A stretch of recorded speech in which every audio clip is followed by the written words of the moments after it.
आज का चुनाव महाराष्ट्र के संदर्भ में है। आज का जो प्रेस कॉन्फ्रेंस है वो महाराष्ट्र के चुनाव के संदर्भ में है। आप सभी जानते हैं कल संविधान दिवस था।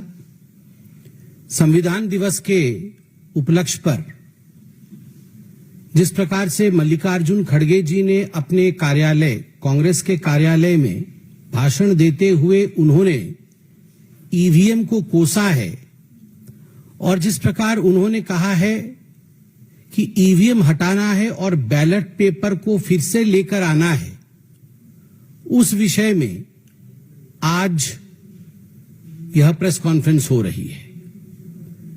मल्लिकार्जुन जी ने कहा है कि हमें ईवीएम को साइड में रखना है। मल्लिकार्जुन जी, आप ईवीएम को साइड में रखिए या ना रखिए, मगर जनता ने कांग्रेस पार्टी को तो साइड में रख दिया है।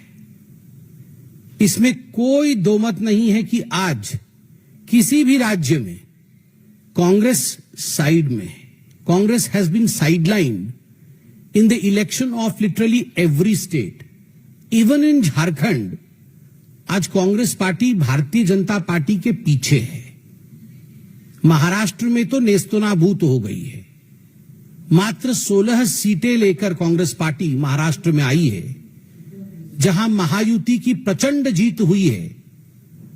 वही कांग्रेस पार्टी आज महाराष्ट्र में एक तरह से उसका सफाया हुआ है। स्वाभाविक है, the frustration is written large on the face of the leaders of Congress party, including mister Rahul Gandhi and others. Mallikarjun खड़गे जी ने कहा कि हमें ईवीएम कतई नहीं चाहिए। मल्लिकार्जुन जी, राहुल गांधी जी, आपको ईवीएम नहीं चाहिए, आपको जुडिशियरी भी नहीं चाहिए। आप तो बता रहे थे जुडिशियरी का काम भी हमें करना पड़ रहा है, वो नहीं कर रहे हैं। आपको इलेक्शन कमीशन भी नहीं चाहिए, आपको ईडी भी नहीं चाहिए, सीबीआई भी नहीं चाहिए, आपको भारत सरकार भी नहीं चाहिए क्योंकि ये तो अच्छी सरकार नहीं है। आपको कुछ नहीं चाहिए, तो मुझे लगता है आपके लिए सर्वोच्च स्थान और उपयुक्त स्थान मंगल ग्रह है। कोई नहीं है वहां, ना जुडिशियरी है, ना ईडी है, ना सीबीआई है, वहां ईवीएम मशीन भी नहीं है, इलेक्शन कमीशन भी नहीं है। वहीं जाइए, वहां बिल्कुल आप शहजादे जी को कुर्सी पर बैठाइए और आनंद से रहिए। मुझे बड़ा आश्चर्य हुआ, मल्लिकार्जुन खड़गे जैसे एक सीनियर पॉलिटिशियन ने कल एक वाक्य कहा कि एससी, एसटी और ओबीसी और गरीबों के जो वोट है वो ईवीएम के कारण खराब हो रहे हैं। क्या सोचते हैं मल्लिकार्जुन जी और कांग्रेस पार्टी कि जो अनुसूचित जाति के लोग हैं, जो अनुसूचित जनजाति के लोग हैं, या जो एसटी लोग हैं, जो ओबीसी हैं, अदर बैकवर्ड क्लास है, उनको ईवीएम में वोट करना नहीं आता? वो इतने अनपढ़ हैं और इतने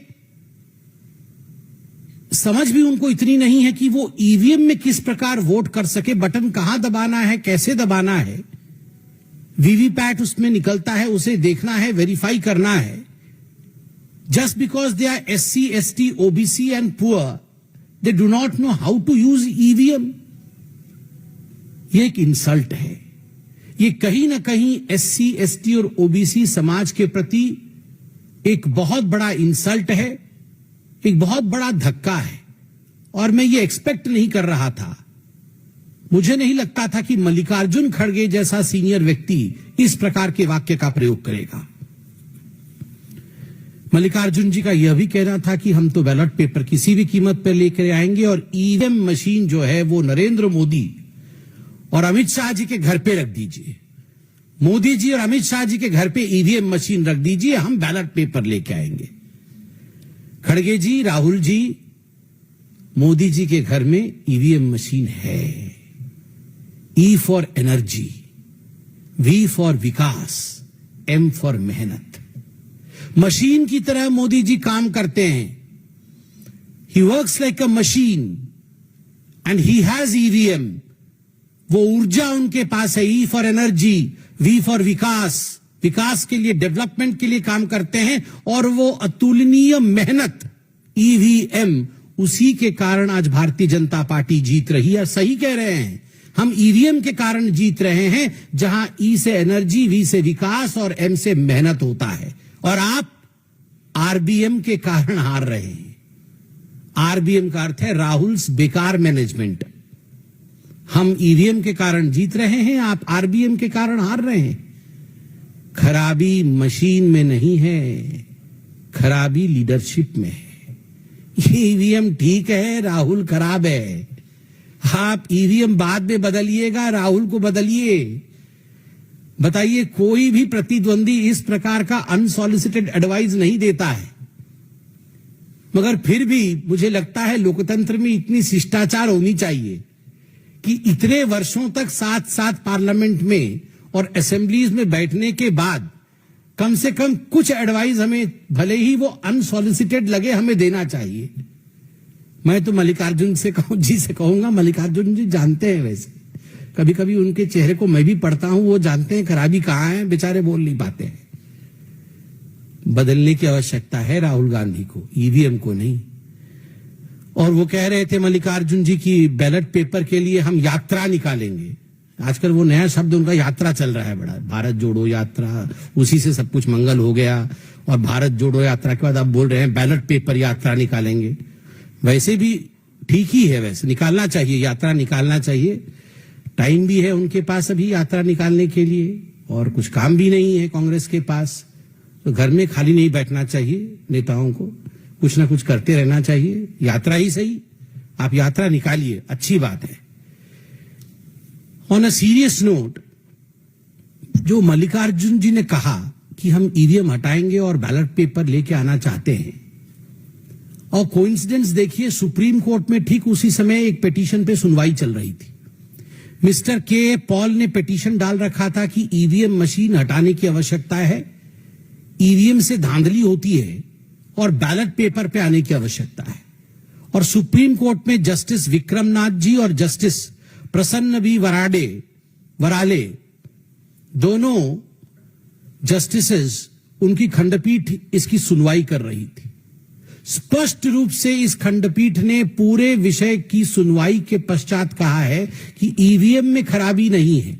अंग्रेजी में उन्होंने कहा है, suspicion of EVM fixing is unfounded, quote unquote unfounded. EVM machine में कोई गड़बड़ी नहीं है। आगे वो कहते हैं, जो कैंडिडेट हार जाती है वो आके ईवीएम का रोना रोती है, जीतने से ईवीएम ठीक, हारने से ईवीएम खराब। ये अंगूर खट्टे वाली कहानी है। और एग्जैक्टली कांग्रेस पार्टी, मुझे तो लगता है कि ये शब्द कांग्रेस पार्टी के लिए ही कहे गए, बिल्कुल हूबहू कांग्रेस पार्टी के लिए फिट हो रहे हैं। और कोइंसिडेंस देखिए, यहां मल्लिकार्जुन खड़गे जी भाषण दे रहे हैं कि ईवीएम हटाना है, ईवीएम में खराबी है, और यहां सुप्रीम कोर्ट कह रही है ईवीएम में खराबी नहीं है, हारने वाले को हमेशा ईवीएम में ही खराबी नजर आती है। मैं तो एक सवाल पूछना चाहता हूं, आप यात्रा निकालने चाहते हैं, आप ईवीएम को फेंकना चाहते हैं, ये सब कुछ ठीक है।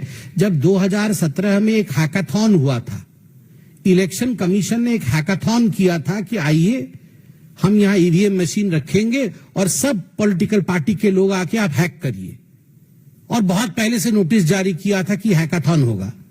कोई नहीं गया, कोई गया नहीं हैकाथॉन करने के लिए। उससे पहले तो टीवी पे, मुझे तो याद है, वो आम आदमी पार्टी के शायद सौरभ भारद्वाज जी, शायद वही, वो कुछ तार वार जोड़ के हैक कर रहे थे कि कैसे हैक होता है। उस दिन नहीं गए और हैक करने के लिए, उस दिन हैक करने नहीं गए वहां भी ईवीएम को हैक करने के लिए। तो ये कांग्रेस पार्टी हैकाथॉन के दिन घर में क्या कर रही थी? हाँ, विदेश ट्रिप में चले गए होंगे राहुल जी, हो सकता है उस समय खोजने से वो थाईलैंड वगैरह में कहीं होंगे, कहीं ना कहीं होंगे, बाहर ही होंगे, नहीं तो हो सकता है वो जाएंगे। मगर बड़ा आश्चर्य का विषय है, hackathon, you don't take this thing seriously. आप इतने बड़े पॉलिटिकल पार्टी के अध्यक्ष हैं, आप बोल रहे ईवीएम को फेंकना पड़ेगा, बैलेट को लाना पड़ेगा, and when the hackathon takes place no one represents your party in the hackathon to prove what you are saying. Elon Musk ji ने भी ट्वीट किया है, मैं देख रहा था, सीईओ है टेस्ला के, जो जुलाई 4 को हमारी रिजल्ट्स निकलने के बाद, जून 4 को रिजल्ट्स निकलने के बाद लोकसभा के एक आर्टिकल छपी थी कि India count 640 million votes in a single day. तो मस्क जी ने उस पर ट्वीट किया है और हाथ ऐसे देखे कि इमोजी बनाया हुआ है कि उनके एक स्टेट में अभी तक काउंटिंग चल रही है। ये आंतरिक विषय है उनका, उस पर मैं कमेंट नहीं करना चाहूंगा, मगर ही हैज अपलॉडेड कि आप देखिए इतनी बड़ी सिस्टम एक दिन में काउंटिंग कर सकती है, मगर हमारे यहाँ लिमिटेड है, फिर भी हमारी काउंटिंग अभी तक चल रही है। ये भारत के लोकतंत्र की सुंदरता है। इलेक्शन कमीशन ने बार बार आपको इनवाइट किया। 2004-2009 के लोकसभा के चुनाव के नतीजे आपके पक्ष में थे, कांग्रेस पार्टी के पक्ष में थे। ये दोनों चुनाव ईवीएम के माध्यम से हुए थे और इस बार भी 2024 में single largest double digit number में आप आए हैं पहली बार। आप उस समय कितना खुश हो रहे थे, इतरा रहे थे। उस समय तो ईवीएम के खिलाफ नहीं बोल रहे थे जब आपको 99 सीट्स आई थी। सिंगल लार्जेस्ट ऑपोजिशन पार्टी बन के आप उभरे 99 सीट के साथ। उस समय तो सब कुछ ठीक था। और बाकी राज्यों में जब आप चुनाव जीतते हैं उस समय ईवीएम खराब नहीं होता है। मुझे तो बड़ा आश्चर्य लगता है कि आपने हेमंत सोरेन जी के और जेएमएम के जीत को भी कुंद करने का काम किया है। ये अलायंस धर्म नहीं है। आप जो ईवीएम के ऊपर आक्षेप लगा रहे हैं, आपका कहने का तात्पर्य है कि ये जो जेएमएम भी जीती है वह भी कुछ मैल प्रैक्टिसेस के माध्यम से जीती है, ईवीएम खराब था, they don't deserve to win. मुझे लगता है ये अलायंस नीति नहीं है जहां आप खुद अपने अलायंस पार्टनर के ऊपर इस प्रकार हमला करते हैं। बार बार मैं कहता हूं, मशीन में खराबी नहीं है, व्यक्ति और लीडर में खराबी है। जब तक राहुल जी रहेंगे ऐसा ही चलता रहेगा। कोई सवाल हो तो अवश्य पूछे। सुप्रीम कोर्ट ने जब इस तरह की फटकार भी लगाई थी, इस तरह जो सामने आई, उसके बावजूद हम देख रहे हैं कि ईवीएम पर अभी भी कांग्रेस और उनके दल अपने रुख पर आने हुए हैं। तो क्या आपको लगता है कि ये घटनाओं को निराशा से बचाने के लिए ऐसा कह रहे हैं या फिर क्या उनकी रणनीति हो सकती है? रणनीति तो लगातार करने में आता है। क्या रणनीति हो सकती है और क्या बोलेंगे लोगों को? सब कार्यकर्ता कांग्रेस पार्टी के जानता है, सब जानते हैं कि राहुल गांधी से नहीं हो पाएगा। ये कौन नहीं जानता है? मैं भी जानता हूं, वो कार्यकर्ता भी जानता, हमारे सारे कार्यकर्ता जानते हैं। आप लोग बोलते नहीं है, आप लोग भी मन में सोच के देखिए और कांग्रेस वालों से पूछिए, वो भी बोलते नहीं हो पाएगा उससे। अब क्या बोलेंगे कि ये चुनाव राहुल गांधी जी के कारण हार गए? अब यही सब बोलेंगे, ईवीएम खराब हो गया जी, मशीन खराब हो गई, बिजली कट गई, रोड खराब था, हमारा कार काम नहीं कर रहा था। यही सब बोले, कुछ तो बोलना पड़ेगा ना। अब यही बोलते हैं ईवीएम खराब हो गया है, जानते सब है कि राहुल खराब हो गए हैं।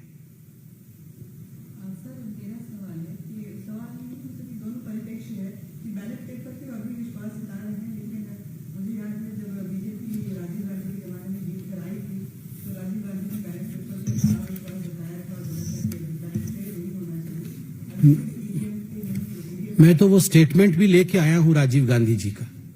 राजीव गांधी जी ने स्टेटमेंट दिया था बैलेट पेपर के विरोध में। राजीव गांधी जी ने कहा था कि ये 86 सीट बीजेपी को कैसे आ गई, और वो कथन में राजीव गांधी जी का स्टेटमेंट पढ़ देता हूं। सच क्या है? बीजेपी के पिछले पार्लियामेंट में लोकसभा में 86 सीटें आई थी। उनकी 86 सीटें जीतने की ताकत आज तक नहीं बनी। उनका वोट 8% से बढ़कर मुश्किल से 12% हो गई। 8 से बढ़कर 12% होने से उन्हें 86 सीटें मिल गई। यह तो हिसाब जुड़ता नहीं है, पल्ले पड़ता नहीं है। इस हिसाब से तो कांग्रेस को 500 के 500 सीट जीतनी चाहिए। कुछ गड़बड़ है। गड़बड़ तो यह है ही। बताइए, उस समय तो बैलेट पेपर में चुनाव हुए थे तो वो गड़बड़ बता रहे थे बैलेट पेपर को, and he was advocating that ballot paper system should be done away with. पिताजी बोले बैलेट पेपर खराब, बेटे जी बोले ईवीएम खराब। वाह, मतलब राजशाही वापस ले आए और उसके बाद बस मुकुट पहना दे इनको। बस एक वहां पीछे पर सिंहासन रख के, आइए जी आइए महाराज शहनशाह जी बैठ जाइए, आप मुकुट पहना दें। बैलेट भी खराब, ईवीएम भी खराब, ये चाहते वही है, मुकुट मुकुट पहनना है इनको।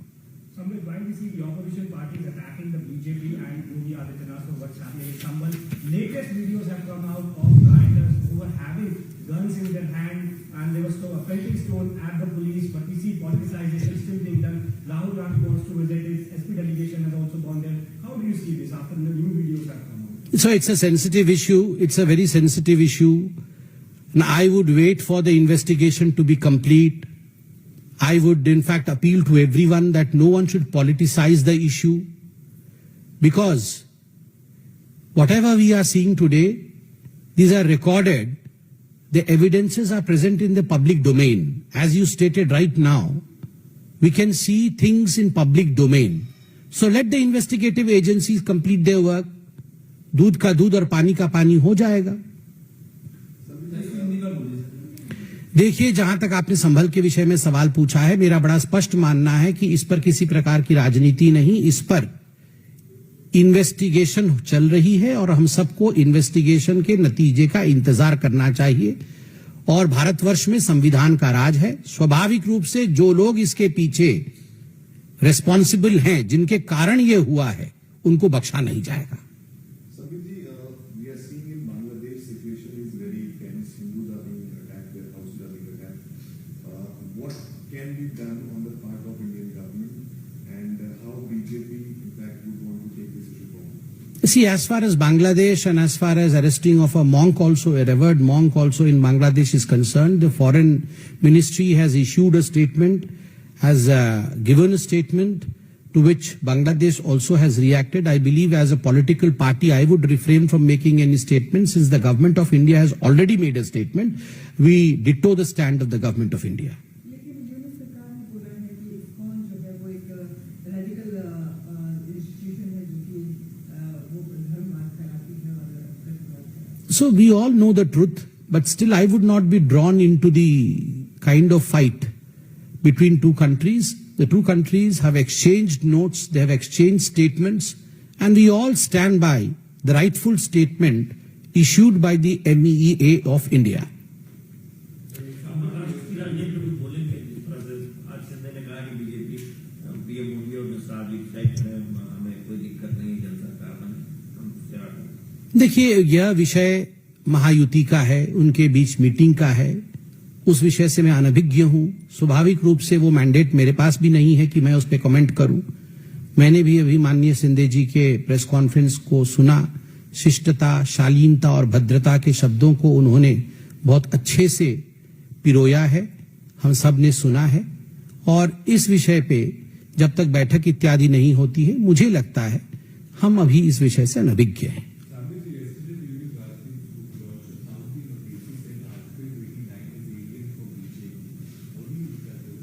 Who said? No comments on that. Not required.